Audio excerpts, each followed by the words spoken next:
গ্রেফতারির পর থেকে টালিগঞ্জ থানার দোতলার লকআপই বিক্রম চট্টোপাধ্যায়ের ঠিকানা। 3 দিনের পুলিশ হেফাজত শেষে সোমবার তাকে ফের আলিপুর আদালতে পেশ করা হবে। পুলিশ সূত্রে দাবি, তদন্তে সাহায্য করছেন না অভিনেতা। অধিকাংশ প্রশ্নের উত্তর এড়িয়ে যাচ্ছেন বিক্রম। পুলিশ সূত্রে খবর, তদন্তকারীরা তাকে জিজ্ঞেস করেন দুর্ঘটনার পর গাড়ি এভাবে ঘুরে গেল কি করে। বিক্রম দাবি করেন তার কিছুই মনে পড়ছে না। পুলিশ জানতে চায় 29 এপ্রিল মাঝরাতে হোটেল থেকে বেরিয়ে কোথায় কোথায় গিয়েছিলেন। এক্ষেত্রেও একই উত্তর দেন বিক্রম। যদিও তদন্তে উঠে এসেছে, মিন্টো পার্কের 5 তারা হোটেল থেকে বেরোনোর পর কসবার সুইনহো লেনের কাছে আধ ঘন্টা দাঁড়িয়েছিল বিক্রমের গাড়ি।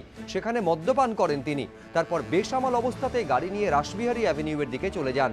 আর তখনই ঘটে ভয়াবহ সেই দুর্ঘটনা, যার জেরে অকালে চলে যেতে হয় মডেল সনিকা সিংহ চৌহানকে। সূত্রের খবর, বিক্রমের কাছে পুলিশ জানতে চায় কেন এত জোরে গাড়ি চালাচ্ছিলেন। বিক্রম বলেন তিনি জানেন না। পুলিশ সূত্রে খবর, তদন্তকারীরা মনে করছেন হয় বিক্রম ইচ্ছাকৃতভাবে প্রশ্নের উত্তর দিচ্ছেন না, অথবা সেই রাতে তিনি এতটাই মত্ত ছিলেন যে স্টিয়ারিং হাতে থাকলেও তার কোনো হুঁশ ছিল না। আর সে কারণে দুর্ঘটনা সংক্রান্ত প্রশ্নের সদুত্তর দিতে পারছেন না তিনি। থানার লকআপে বিক্রমকে সাধারণ বন্দীদের মতোই খাবার দেওয়া হচ্ছে, যদিও পুলিশ সূত্রে খবর সেই খাবার অভিনেতার মুখে রুচছে না। পার্থপ্রতিম ঘোষ ও ময়ূখ ঠাকুর চক্রবর্তী, এবিপি আনন্দ।